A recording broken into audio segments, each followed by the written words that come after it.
Voilà. Donc, la présentation est enregistrée pour permettre le visionnement par les classes dont l'horaire ne permet pas la participation. Et tout au long de la présentation, si vous avez des questions ou des commentaires, on vous invite à les partager dans le module clavardage. La présentation va durer environ 30 minutes et par la suite, Jessica, notre conférencière, va répondre à toutes vos questions. Donc, d'où est venue l'idée de cette présentation? En fait, on réfléchissait au fait que souvent, on admire les animaux pour leur intelligence, leur force physique, leur beauté, mais il y a sûrement des exemples, des modèles de persévérance au sein du monde animal qui peuvent nous inspirer.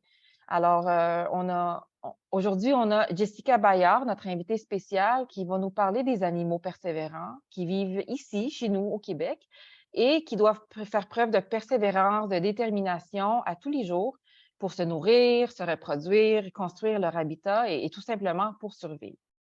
Donc, Jessica, elle est une biologiste et elle est passionnée de la nature depuis sa tendre enfance. Et elle se fait une mission de sensibiliser les jeunes et les moins jeunes à l'importance d'aimer et de protéger la nature. Donc, elle travaille auprès de différents organismes communautaires dans le domaine, en plus d'être une spécialiste du comportement des perroquets. Tu risques d'avoir des questions à ce sujet par la suite, Jessica. Donc, merci d'avoir accepté notre invitation, puis bienvenue. Alors, je te cède la parole. Bonjour, mais merci beaucoup pour la présentation. Donc, je vais juste commencer d'entrée de jeu en disant, je m'excuse s'il y a des bruits. Comme on vient de mentionner, je suis une spécialiste des perroquets, puis j'en ai quelques-uns à la maison et parfois, c'est un peu bruyant. Donc, normalement, j'ai essayé de faire en sorte que ce soit assez silencieux ce matin, mais si vous entendez des oiseaux, c'est possible, je m'excuse.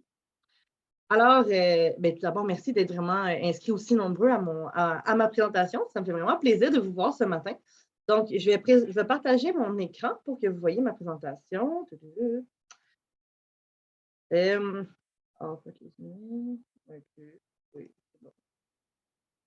bon. Alors, est-ce que vous voyez mon écran? Oui, Oui, on le voit parfait.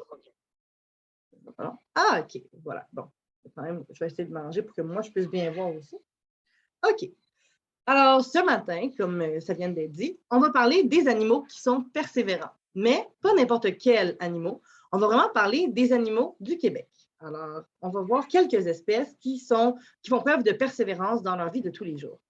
Alors, je vais juste rapidement me représenter. Donc, je m'appelle Jessica Bayard, j'ai 31 ans et j'ai toujours vécu à Laval, donc dans la même ville que la plupart d'entre vous, mais on me dit qu'il y avait aussi des gens de l'extérieur. Alors, bienvenue à vous aussi. Comme on a dit aussi, je suis biologiste, c'est-à-dire que je m'intéresse aux êtres vivants, donc les plantes, les animaux et la nature en général, en plus aussi de m'intéresser beaucoup aux perroquets. Donc, tout d'abord, juste vous rappeler, c'est quoi la persévérance? Alors, en gros, persévérer, c'est l'action de continuer à faire quelque chose. Des fois, ce quelque chose-là, ça peut être difficile à faire, difficile à réaliser, comme des devoirs. Parfois, faire des devoirs, c'est difficile, mais il faut quand même persévérer pour les faire. Ou parfois, ça peut être pas tellement difficile, mais très long. Donc, par exemple, quand on veut, je ne sais pas moi, aller dans la nature et photographier des animaux, parfois, il faut rester immobile pendant longtemps pour réussir à voir l'animal qu'on espère observer. Alors, ça, c'est un exemple. Parfois, il faut savoir persévérer. Donc, ici, pardon, j'ai mal à la gorge un petit peu. Alors, ici, sur l'image, on voit une grenouille. Donc, son nom, c'est la rainette versicolore. Peut-être que vous l'avez déjà entendu. En fait, sûrement, quand elle chante, on dirait qu'elle fait le bruit d'une sonnette de téléphone. Elle fait comme... Peut-être que vous avez déjà entendu au printemps la rainette. Alors, c'est le mâle qui va chanter pour attirer une femelle. Et parfois, il faut qu'il chante pendant vraiment très, très, très longtemps avant de réussir à attirer une femelle. Donc, il doit faire preuve de persévérance. Donc, voyons maintenant quelques animaux qui vont être persévérants. Donc, comme je vous ai dit, ce sont des animaux du Québec. Donc, il y a des chances que vous les voyez ici quelque part dans votre vie. Peut-être pas dans votre cour, peut-être pas dans la cour d'école. Peut-être que oui, peut-être que non. Ça va dépendre des animaux. Mais dans tous les cas, je ne vais pas parler ici des animaux qu'on trouve sur d'autres continents. C'est vraiment des animaux ici québécois. Donc, le premier que je vais vous parler, c'est le monarque. Alors, le monarque, sûrement que vous le connaissez, ou peut-être pas. C'est un papillon, donc c'est un insecte comment on reconnaît un insecte? Un insecte, c'est un animal qui va avoir 6 pattes et deux antennes. Et généralement, il va avoir des ailes aussi. Ce n'est pas toujours évident, on ne les voit pas toujours. D'ailleurs, si on regarde l'image du centre, c'est la chenille du monarque. Donc, la chenille, c'est une étape, c'est quand le papillon est bébé, si on peut dire. Puis si on regarde la chenille, à ce moment-là, elle n'a pas d'ailes. Mais plus tard dans sa vie, quand elle va devenir un papillon adulte, elle va avoir ses ailes. Donc, ça, c'est un truc. Une autre particularité de la chenille de monarque, c'est que vous voyez, on dirait qu'elle a 4 antennes. Hein? Tandis que j'ai dit que d'habitude, les insectes, ils en ont seulement 2. Donc, sur la photo du papillon, on voit ces 2 antennes. Mais la chenille de monarque, on dirait qu'elle en a 4, 2 sur sa tête et 2 sur ses fesses. En fait, c'est que ceux sur ses fesses, c'est des fausses antennes. Et le but de ça, c'est une stratégie. Si jamais un oiseau essaie de la manger, elle va juste bouger ses fesses pour faire semblant que c'est sa tête. Et souvent, l'oiseau va croquer là. Puis comme la chenille, elle a un goût mauvais, je vais expliquer à la prochaine diapo pourquoi, souvent, l'oiseau va laisser tomber. Puis la chenille, elle a une chance de survivre comme ça. Donc, c'est une stratégie que la chenille de monarque a. Et l'image qu'on voit à droite, c'est une photo de la chrysalide. Donc, la chrysalide, c'est l'étape entre la chenille et le papillon.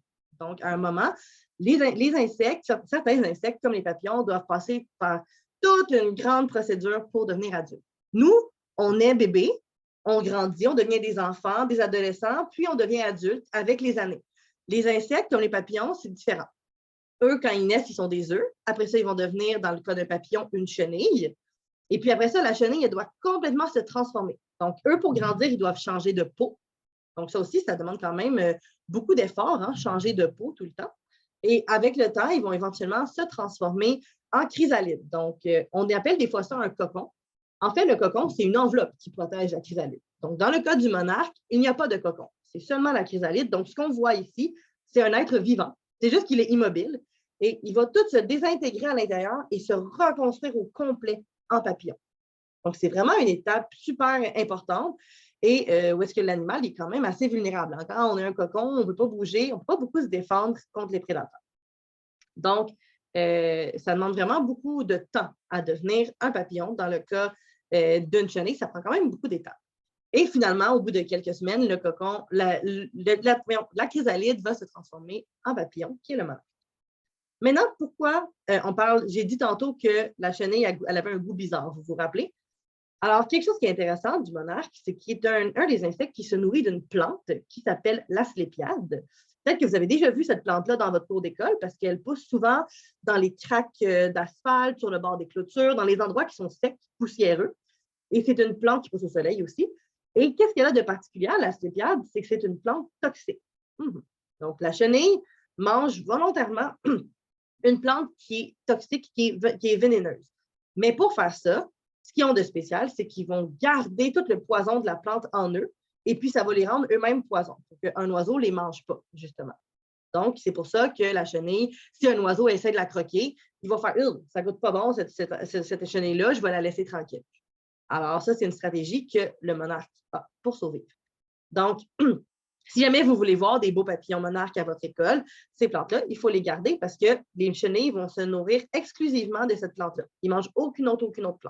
Donc, ça prend vraiment ces belles plantes-là. Qu'est-ce qu'il y a de vraiment particulier du monarque et pourquoi j'ai choisi de parler de lui comme une espèce qui était très persévérante? C'est qu'il va faire une migration. Donc, migrer, ça veut dire changer complètement de territoire selon les saisons. Donc, jamais vous regardez par la fenêtre en ce moment, on voit que dehors, aujourd'hui, c'est spécial comme météo. Donc, on a de la neige, de la pluie, du grésil en ce moment, j'ai l'impression. Donc, ce n'est pas facile pour un insecte de survivre dans des températures froides comme ça. Alors, il y a beaucoup d'animaux qui vont soit hiberner, donc ils vont se cacher pour l'hiver, mais il y en a certains qui vont plutôt choisir de migrer. Donc, ils vont s'en aller dans un autre pays. Comme nous, des fois. Hein. Des fois, on voyage dans le sud ou on voyage ailleurs en hiver quand il fait froid puis qu'on est tanné de la neige. Donc, il y en a des animaux qui font ça. Souvent, on pense aux oiseaux, hein, comme l'hirondelle. L'hirondelle, c'est un oiseau qui est le symbole du printemps ou encore la bernache, qu'on appelle des fois outarde. Donc, pour migrer vers le sud en hiver et revenir dans le nord au printemps. Eh bien, le monarque est un des rares insectes qui fait ça. Le monarque, il va changer de région à l'automne. Donc, les papillons, les monarques qui naissent ici en été, eux, ils vont partir directement du Québec et ils vont migrer en volant jusqu'au Mexique. Donc, le Mexique, c'est quand même loin. Il faut qu'ils traversent presque la moitié d'un continent. On parle de presque de 2000 à 5000 kilomètres. C'est vraiment très, très, très long. Surtout pour un insecte, hein, vous imaginez que c'est petit, un insecte, c'est léger, léger, léger. Donc, c'est plus léger qu'un crayon à mine. Donc, c'est fou quand même de penser qu'un animal aussi petit peut traverser une aussi longue distance en volant. C'est sûr qu'il y a quand même des dangers, par contre, sur leur chemin, mais ça, c'est vraiment les monarques qui naissent au Québec doivent faire ça. Par contre, ceux qui se rendent au Mexique, ils vont se reproduire là-bas, pondre des œufs, et ceux qui vont naître au Mexique, ils ne vont pas se rendre au Québec, ceux-là. Ceux-là, ils vont migrer jusqu'aux États-Unis, puis ils vont se reproduire, pondre d'autres œufs et mourir en chemin. Et c'est une autre génération. C'est les bébés de ces papillons-là qui sont nés au Mexique qui vont venir au Québec. Donc, c'est un peu spécial parce que ceux qui naissent ici vont faire un aller-retour, une migration complète jusqu'au Mexique.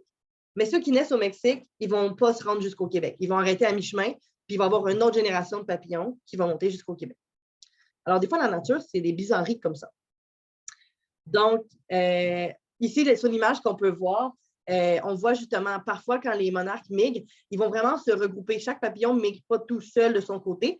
Ils vont souvent se regrouper en grands groupes pour voyager de manière plus sécuritaire. Parce que quand il y a un grand groupe, c'est sûr qu'il y a des oiseaux qui vont essayer de les attraper, mais au nombre de papillons que ça fait, au final, il n'y en a pas beaucoup qui vont se faire capturer et la grande majorité va réussir à se rendre à destination. Donc, le fait que ce papillon peut faire une aussi grande migration, ça fait de lui un animal qui est, selon moi, très, très persévérant. Le prochain animal qu'on va parler, c'est le loup. Alors, le loup, c'est un animal qu'on connaît beaucoup, hein, mais qu'on voit rarement. Parce que le loup, on le trouve dans les forêts au nord du Québec. Il n'aime pas beaucoup la présence des humains. Il aime ça rester caché dans la forêt. C'est un grand animal qui est un carnivore. Être carnivore, ça veut dire qu'il mange de la viande. Donc, les loups, ce sont des prédateurs. Un prédateur, c'est un animal qui est conçu pour capturer un autre animal et le manger. Mais, par contre, on va regarder qu'est-ce qu'il mange, le loup. Ça, c'est la nourriture générale du loup. Alors, on voit le caribou, le cerf de Virginie. Le cerf de Virginie, son vrai nom, c'est son vrai nom, mais souvent, nous, on l'appelle le chevreuil. Mais un chevreuil, ce n'est pas ça son vrai nom. C'est le cerf de Virginie, l'orignal, hein, c'est un très gros animal, et le bœuf musqué, qu'on voit dans le nord du Québec. Alors, si vous voyez un point commun entre tous ces animaux-là, c'est qu'ils sont très gros, hein, c'est des gros animaux, ils sont lourds, et ils ont tous des défenses. Hein. Regardez, ils ont tous un panache ou ils ont tous des cornes pour se défendre. Alors, ce n'est pas facile de se nourrir d'animaux comme ça. Il faut donc que le loup chasse en meute pour réussir à les capturer. Alors, un loup, ça ne vit pas tout seul, c'est un animal social. Donc, comme nous, hein, nous, on vit avec d'autres. Comme en ce moment, vous êtes plusieurs dans la même classe, hein, vous travaillez ensemble.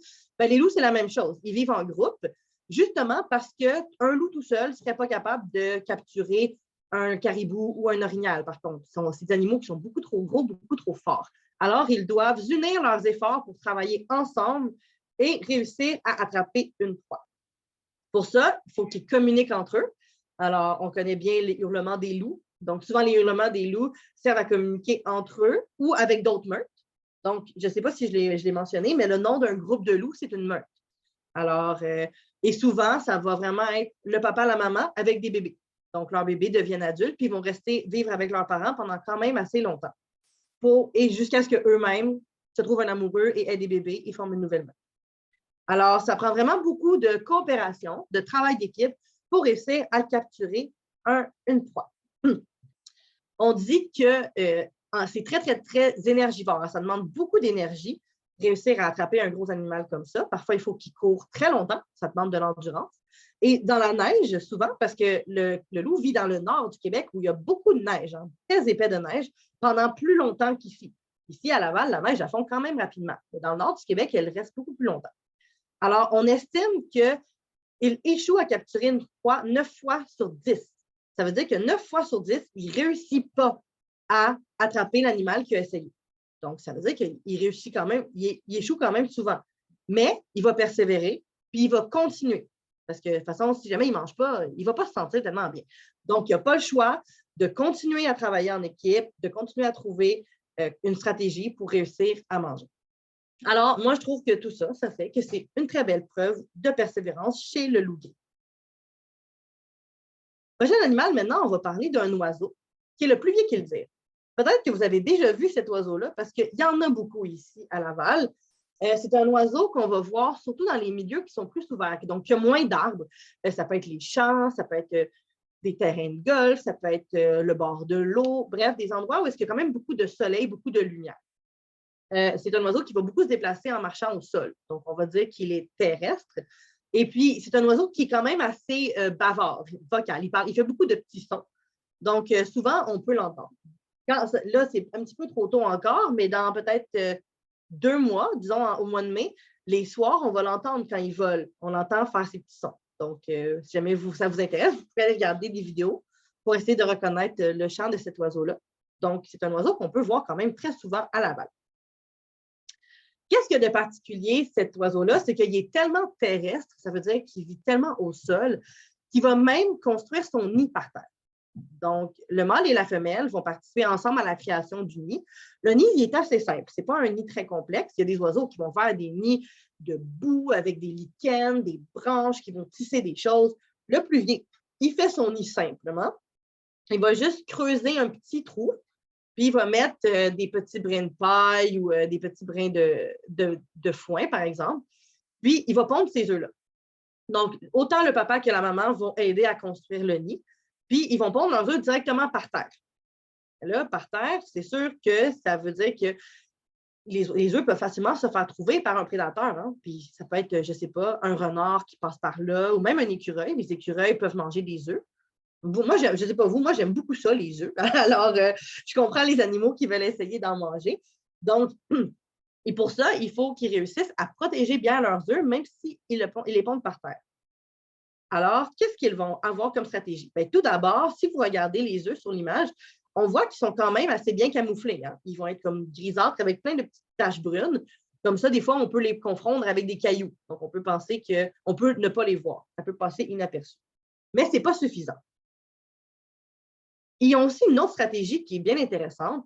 Quand un prédateur passe proche du nid, bien souvent, il ne sait pas qu'il y a un nid par terre parce qu'il faut vraiment le repérer pour le voir. Il faut vraiment le trouver par hasard. Mais si un prédateur passe proche, il va exécuter une espèce de danse pour faire une diversion, pour que le prédateur ne pense même pas au nid. Il va attirer l'attention sur lui, l'oiseau. Et moi, mon papa, il y a une terre agricole ici, donc on a des champs à nous, où est-ce qu'on fait pousser des légumes, puis on a souvent des pluviers. D'ailleurs, la photo que vous voyez en haut à droite, c'est une photo que moi j'ai prise. Donc, on en a souvent des pluviers qui faisaient des nids dans nos champs de fraises ou de tomates, par exemple. Puis, on savait où repérer les nids parce qu'on regardait les adultes faire leur petite danse, puis on allait en direction opposée. On trouvait le nid, puis là, on mettait un piquet, un poteau pour ne pas piler dessus parce que c'est tellement difficile de les voir, les œufs, qu'on ne voudrait pas leur faire du mal. Donc, on les cachait, on mettait un poteau. Alors, j'ai un petit vidéo. Je ne sais pas si vous allez avoir le son, par contre. Ça, je ne suis pas certaine. Mais vous allez voir qu'est-ce que ça fait. Donc, dans le fond, sa stratégie, c'est qu'il va faire semblant d'avoir une aile cassée. D'accord? Donc, vous voyez, sur la photo, on voit que sa queue puis le bas de son dos sont roux. Donc, c'est pour attirer l'attention. C'est une couleur qui est très voyante, qui est très colorée. Et le but, c'est que le prédateur voit ça. Puis pendant qu'il est concentré sur ça, il ne pense pas aux œufs. Donc, il va faire semblant d'avoir une aile cassée pour que le prédateur se dise ça a l'air d'être une collation facile, un oiseau blessé, mais le pluvier il va se déplacer loin de son nid. Puis quand le prédateur va être assez proche, il va s'envoler. Alors, je vous montre un petit vidéo de ce comportement-là.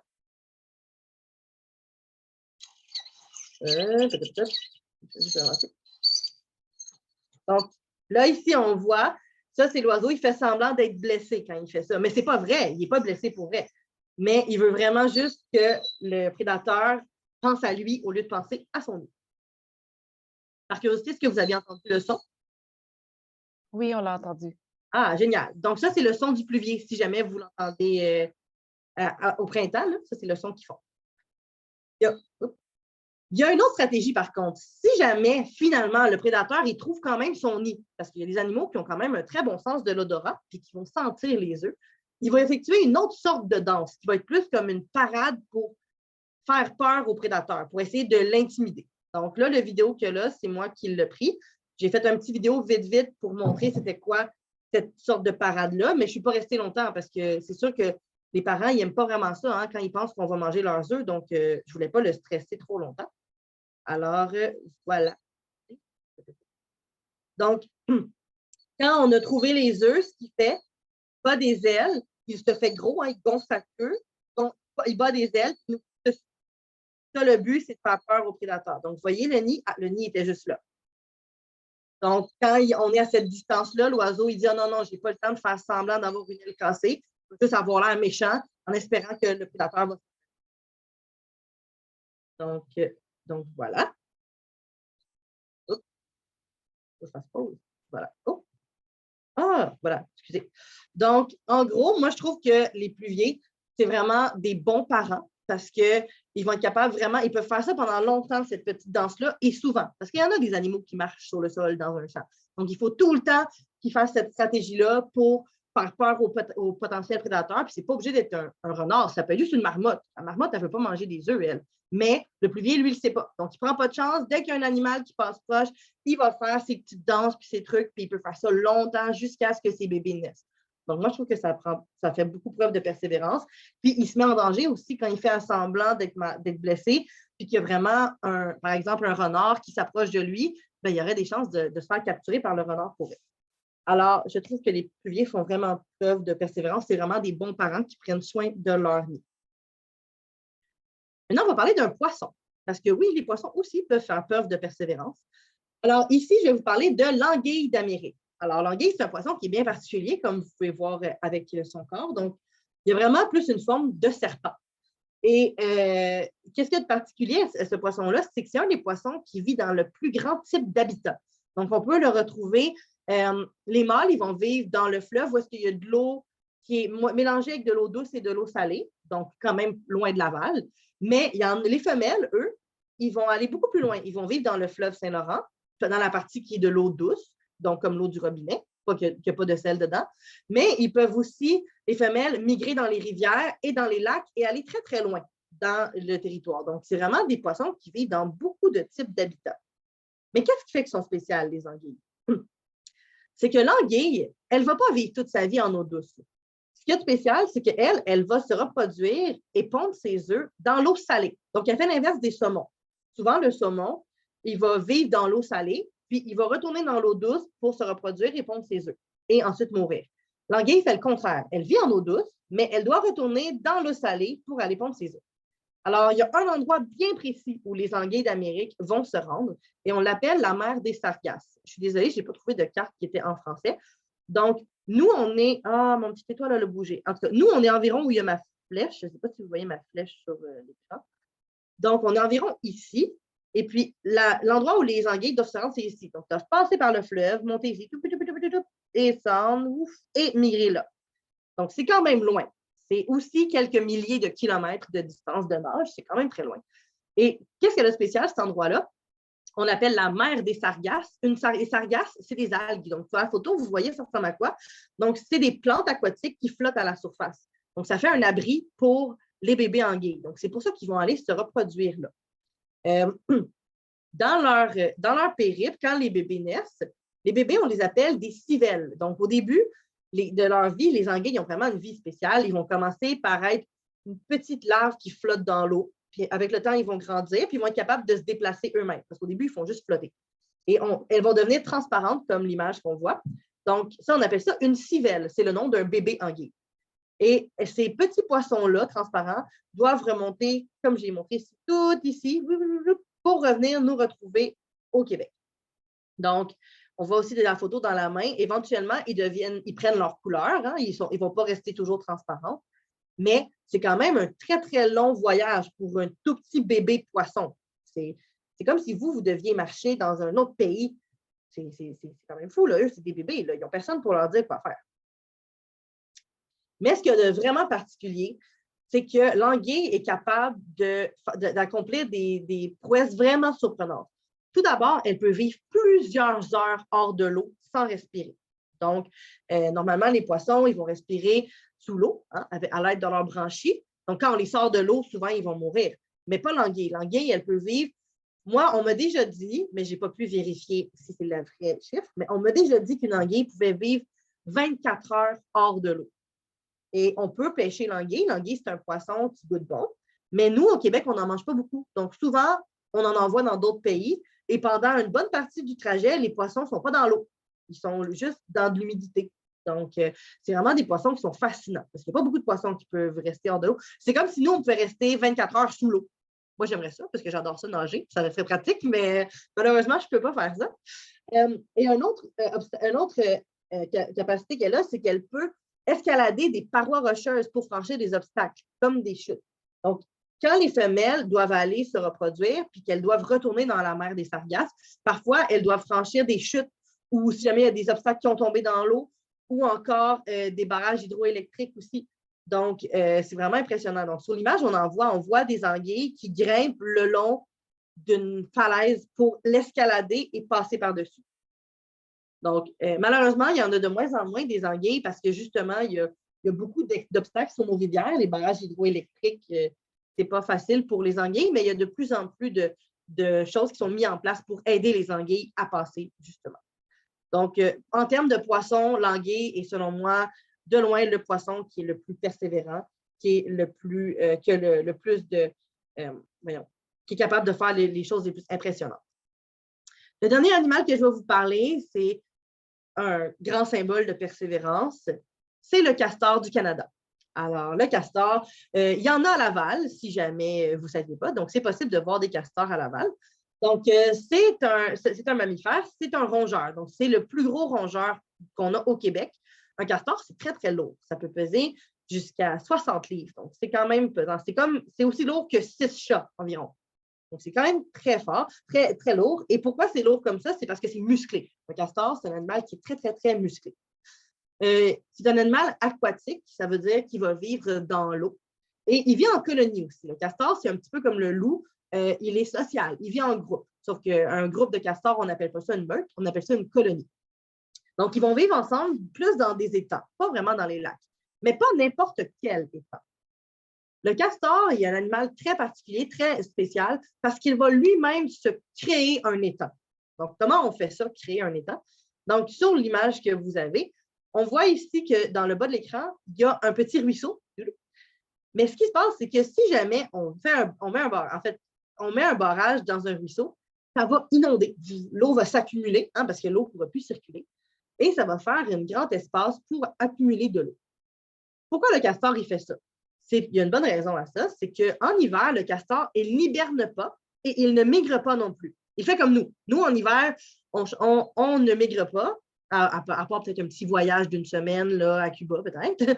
Et sinon, on ne va pas non plus dormir tout l'hiver. On doit quand même aller à l'école. Alors, le castor, c'est la même chose, mais lui, ce qu'il mange, c'est des arbres. Le castor mange vraiment des arbres. Il mange du bois. C'est un des rares animaux qui est capable de digérer du bois. C'est dur, du bois. Et il mange des feuilles. Et pour ça, il doit se faire une réserve de nourriture, comme on voit ici sur l'écran. Il doit mettre des arbres sous l'eau.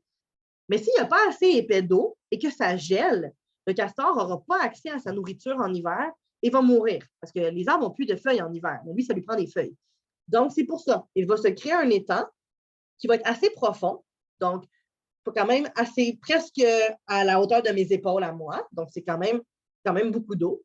Et puis, comme ça, il va pouvoir garder de la nourriture accumulée sous l'eau, protégée du froid, protégée de tout ça. Alors, c'est pour ça qu'il se crée un étang.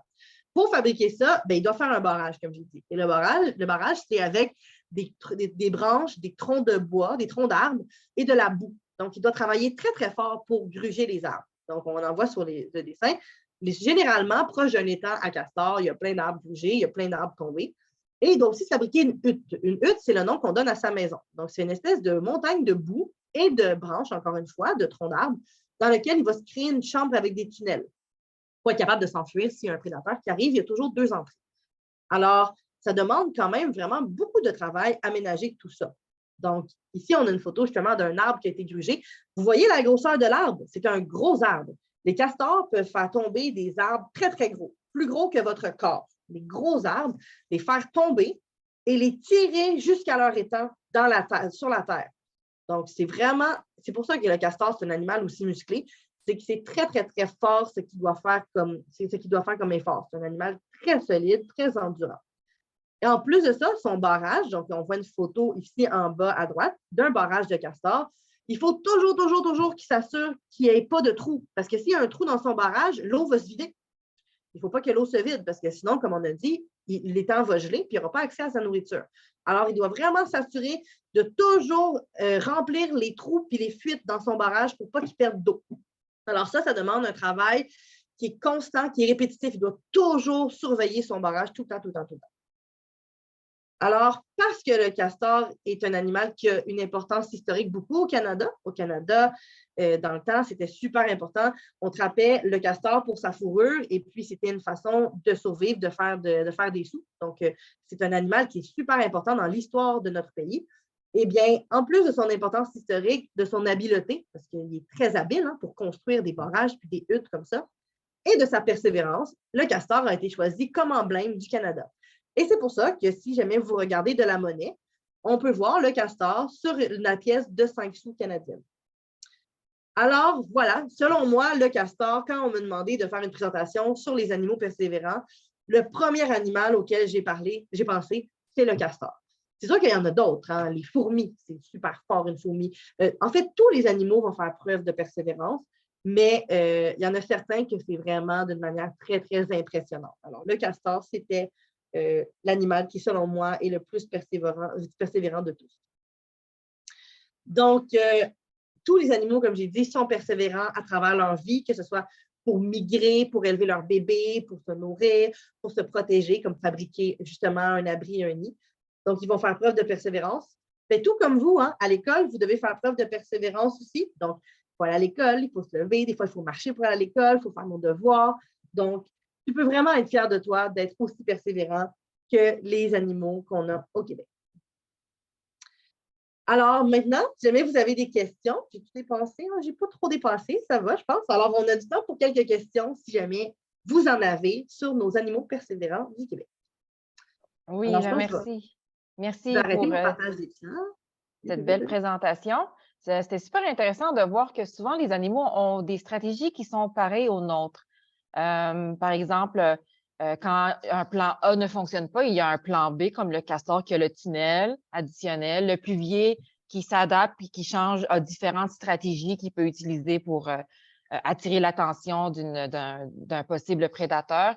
J'ai noté aussi, les loups qui doivent miser sur la communication, demander de l'aide pour réussir, puis travailler ensemble. Fait que c'est intéressant de voir qu'il y a des stratégies que nous-mêmes, on utilise, puis eux utilisent pour atteindre leurs objectifs.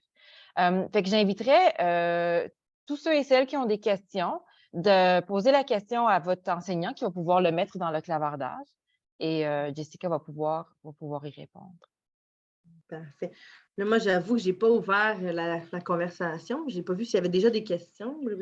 Non, nous, on garde un œil là-dessus, mais pour l'instant, il ne semble pas avoir des questions, mais je vois des enseignants qui s'approchent de l'ordinateur. Voici une question. Donc, est-ce que les humains peuvent toucher les asclépiades? Est-ce que je le prononce comme il faut? Les asclépiades. Les asclépiades. Oui, parce que ça, c'est la plante du monarque. En fait, il n'y a pas de danger juste à toucher la plante comme ça. Par contre, si on casse une feuille, on va voir que la sève de l'asclépiade, c'est un latex, en fait. Donc, c'est blanc, visqueux, épais. Et puis ça, les personnes qui sont très, très sensibles pourraient, il paraît, avoir une petite réaction sur la peau si on touche à ça. Mais moi, quand j'étais enfant, je ne savais pas que c'était une plante toxique et je m'en étais mis partout sur moi, puis je n'avais rien eu. Mais c'est sûr qu'idéalement, on essaie de plus les regarder, mais quand on touche une feuille d'asclépiade, c'est doux. C'est comme du velours. Mais si on fait ça, il n'y a pas de danger. C'est vraiment si on casse la plante. Mais si on veut qu'il y ait des monarques à notre école, on ne casse pas les plantes. On les laisse pousser. Mais c'est surtout, il ne faut pas en manger. Ça c'est non. De toute façon, on ne mange jamais les plantes qu'on ne connaît pas. Hein. Jamais, jamais. Une autre question provenant de l'école Sainte-Marguerite. On se demande, dans la photo des loups, dans la présentation, dans la photo des loups gris, il y en avait un qui était noir. Est-ce que ça veut dire que c'est leur chef? Oh, c'est une bonne question. En fait, les loups, c'est un peu comme nous. Nous, on n'a pas tous la même couleur de cheveux, la même couleur de yeux. Ça va dépendre de nos parents. Donc, c'est quoi nos gènes? C'est la même chose avec les loups. Donc, il va y avoir différentes couleurs. Mais non, ça ne veut pas dire que c'est le chef. Par contre, tous les autres loups, ils étaient gris, puis lui, il était noir. Donc, lui, on peut peut-être penser que c'est un loup qui était tout seul, puis qui s'est joint à cette meute-là. Parce que comme je l'ai dit tantôt, une meute de loups, avant, on pensait que c'était toujours un loup alpha, donc un loup dominant avec sa femelle dominante, puis d'autres loups avec eux. Mais on se rend compte que c'est les parents, en fait. Donc, les loups alpha, c'est le mâle dominant et la femelle dominante, c'est juste la maman-papa. Et donc, sûrement que tous les autres loups gris, c'était leur bébé. C'est pour ça qu'il leur ressemblait. Le loup noir, lui, sûrement que c'est un loup qui était tout seul, qui s'est joint à cette meute-là, puis qui a été accepté dans la meute. Mais lui, on peut penser que ses bébés risquent d'être noirs aussi. C'est un peu comme les écureuils. Hein? Des écureuils, on voit beaucoup les écureuils gris, mais on voit aussi des écureuils noirs. C'est la même espèce, c'est juste qu'ils n'ont pas la même couleur. Mais non, la couleur des loups ne veut pas dire qu'ils sont les chefs ou pas les chefs. C'est vraiment les parents qui sont les chefs, en fait. Un peu comme nous. Hein? Finalement, quand on est enfant, ben, nos chefs, c'est nos parents. Puis quand on devient adulte nous-mêmes, on se trouve un amoureux, puis on devient les chefs de nos enfants. C'est comme ça marche. Une prochaine question de la classe de Gabrielle Ouellette, j'imagine. Avec la plante qu'ils mangent, les chenilles sont venimeuses. Une fois que les chenilles se transforment en monarques, est-ce qu'ils sont toujours venimeux? Oui, absolument. C'est une très bonne question. Et je ne me suis pas trop attardée sur le sujet parce qu'on n'avait pas beaucoup de temps. Mais effectivement, les toxines, dans le fond, le poison de la plante va se retrouver dans la chenille et va continuer de se retrouver même chez le monarque adulte. Il va être un petit peu moins venimeux parce qu'il ne va pas continuer à manger des plantes, hein, des asclépiades. Le monarque, lui, il va plus butiner du nectar. Donc, ce n'est pas toxique le nectar, mais il va conserver dans son corps les toxines de quand il était une chenille et qu'il a mangé des asclépiades. Et c'est pour ça que le monarque a des couleurs aussi flamboyantes. C'est pour ça qu'il est orange, fluo et noir. C'est pour aviser les prédateurs qu'il est toxique. Donc, il y a d'autres insectes qui se nourrissent de l'asclépiade précisément. Et tous les insectes, ils vont avoir des couleurs très flamboyantes comme ça. Donc, il y a une sorte de puceron qui mange l'asclépiade qui va être jaune. Il y a d'autres papillons. Il y a une espèce de petit insecte qu'on appelle un longicorne. C'est un petit insecte avec des longues antennes. Mais lui, il va être rouge avec des points noirs. Donc, ils vont vraiment tous avoir des couleurs très, très colorées, très vives pour justement dire aux prédateurs, mange-moi pas, je suis toxique. Alors oui, le monarque est encore venimeux. Et c'est pour ça qu'il y a un autre papillon qui imite le monarque, qu'on appelle le vice-roi. C'est un papillon, il ressemble beaucoup, beaucoup au monarque, qui est juste un petit peu plus petit. Et lui, il n'est pas venimeux par contre, mais il fait semblant de l'être en imitant le monarque. Donc, comme ça, les oiseaux le laissent tranquille. Merci. Oh, je pense que ça a brisé la glace. Il y a plusieurs questions qui rentrent. Comment les loups résistent-ils au froid en marchant dans la neige? Et toujours en lien avec les loups, on a parlé du fait qu'ils échouent à peu près 90 du temps. Combien de temps ça dure une chasse en moyenne? La première question sur la neige, en fait, il y a des loups, c'est des gros animaux. Souvent, les animaux qui vivent dans les climats très, très froids, dans le nord du Québec, on l'a vu avec les animaux qui mangent, c'est des animaux qui vont être plus gros. Quand on est gros, on est capable de conserver notre chaleur corporelle plus longtemps. Tandis qu'un petit animal, comme une petite belette, elle va avoir froid vite, donc souvent, ils vont hiberner, ces animaux-là. Alors déjà, le loup, c'est très gros. Ici, à Laval, on n'a pas de loup, on a des coyotes. Je ne sais pas si vous avez déjà vu un coyote, mais c'est gros comme un chien. C'est gros comme un berger allemand, mettons. Mais c'est petit, un coyote à côté d'un loup. Un loup, c'est très, très gros. Donc, déjà, sa taille, sa grosseur l'aide au froid, mais aussi sa fourrure. Il y a une fourrure qui va être très, très, très épaisse. Et quand ils vont se nourrir, manger de la viande, c'est quelque chose qui est très nourrissant, qui est très énergétique. Un animal qui est un herbivore, comme par exemple une marmotte, elle doit manger continuellement plein de nourriture parce que du gazon, c'est un petit peu pauvre comme nourriture. C'est pas très riche. Manger de la viande, manger des muscles, manger de la graisse, ça, c'est nourrissant. Donc, ça va aider le loup à justement être en forme, à avoir de l'énergie et à être en santé. Donc, ça, c'est pour cette adaptation au loup au froid. Maintenant, combien de temps dure une chasse? Je n'ai pas exactement le nom, mais je sais que ça peut durer très longtemps. Ce qu'on sait, c'est surtout les chasses en hiver, parce que ça va être avec des hélicoptères ou des drones, que ça va être filmé en hauteur. On va pouvoir surveiller comment ça se passe, puis voir les traces dans la neige, donc avoir une idée du temps que ça prend. Mais en été, avec les arbres et tout, on ne sait pas trop comment les loups mangent. Par contre, je sais que ça peut durer plusieurs heures quand même, réussir à capturer, par exemple, un caribou ou un orignal, réussir à le tuer et le manger. Donc, c'est beaucoup d'heures d'efforts. Et quand ils ne réussissent pas, c'est sûr que c'est beaucoup d'énergie qui a été gaspillée, qui a été dépensée pour rien. Mais au final, quand ils vont remanger, ils vont tellement manger beaucoup puis se nourrir que ça va compenser. Mais c'est sûr que si à un moment donné, il y a moins de proie, ça peut être dangereux. Les herbivores, eux, ils ont toujours quelque chose à manger. Les carnivores, c'est un petit peu plus stressant parce qu'ils ne savent pas ça va être quand leur prochain repas. Mais quand ils mangent, c'est beaucoup nourrissant. Donc, il y a un équilibre qui se crée. Mais en parlant des prédateurs, nous, en tant qu'humains, quand on échoue beaucoup, beaucoup de fois, des fois, ça nous décourage, puis on a peur d'essayer encore une fois parce qu'on a peur d'échouer encore une fois. Donc, est-ce que tu pourrais nous dire un peu comment les animaux ils pensent face à tout ça, face à ces défis-là? Bien, dans le cas du loup, particulièrement, c'est sûr que lui, il n'a pas vraiment le choix de réussir. Parce que comme c'est pour sa nourriture, s'il disait, bon, je suis tanné, je n'arrive pas à capturer ma nourriture, je vais juste arrêter, bien, éventuellement, il va mourir, le loup. Donc, lui, il n'a pas le choix, il va vraiment continuer. C'est son instinct, c'est sa faim. Le fait d'avoir faim, ça va le motiver à continuer. Donc, c'est comme ça qu'il va faire. Et puis, bien souvent, c'est juste une question de les animaux, comment dire, ils vont avoir tout le temps cette espèce de motivation-là de continuer, puis ça va être beaucoup leurs instincts qui vont leur dire de ne pas lâcher, de poursuivre et tout ça. Mais tout dépendant, quand c'est des choses moins vitales, manger, on n'a pas le choix. Il faut manger, sinon on meurt. Quand c'est d'autres choses, par exemple, un mâle oiseau qui se décourage parce que, par exemple, il n'arrive pas à séduire une femelle, bien, à un moment donné, il va quand même continuer, puis il va essayer. Et puis, éventuellement, à force de se pratiquer à chanter, bien, il va réussir à séduire une femelle, puis là, ça va l'encourager. Donc, ils n'ont pas le choix. Eux aussi, des fois, les animaux, ils ont des émotions, hein, comme nous. Donc, parfois, ils se découragent, ça l'arrive, mais ils n'ont pas le choix de continuer. Ils redressent leurs manches, ils réessayent, puis quand ça fonctionne, là, ils ont la motivation pour continuer. Fait que comme nous, Donc, la pratique les aide à réussir. oui, pratiquer. Regardez les autres. Les animaux vont souvent, surtout les animaux qui vivent en groupe, hein, comme nous. Nous, on est des animaux qu'on vit en groupe. La preuve, vous êtes beaucoup dans vos classes. Donc, regardez les autres, s'entraider. On l'a dit, le loup tout seul, il n'arriverait jamais à manger. Là. Un loup tout seul, il n'y a pas le choix. C'est pour ça, comme on a dit, le loup noir, il s'est sûrement mis avec cette meute-là parce que sinon, il serait mort. Il n'aurait pas réussi à chasser. Donc, l'entraide, c'est chez les animaux qui vivent en groupe, c'est vraiment super important. Regardez comment les autres travaillent, apprendre de leur méthode à eux. Donc, c'est vraiment fascinant. Super. Bien, merci, Jessica. Le temps est pas mal écoulé. Je me demandais, est-ce que tu aurais du temps pour une ou deux questions supplémentaires? Oui, ben oui, il n'y a Oui? pas de problème. Puis, dans le pire des cas, s'il y a plusieurs questions, peut-être faire toutes les récolter. Je sais que le chat n'est pas enregistré, là, mais peut-être les copier, puis je pourrais répondre, puis peut-être envoyer une réponse par courriel. Ah, Peut-être. c'est super gentil. Fait que je vais en prendre deux qui sont encore dans la discussion, puis après, on mettra fin à la diffusion. Donc, de l'école de Béatrice, élève de l'école L'Envol. Est-ce que les chenilles doivent avoir un certain âge pour se transformer en monarque? À quel Oui, moment? en fait, je ne sais pas, je ne m'en souviens pas par cœur, c'est après combien de semaines de vie, mais oui, quand la chenille, elle mange, elle mange. Dans le fond, une chenille, son seul but dans la vie, c'est de manger. C'est tout ce que ça fait, manger.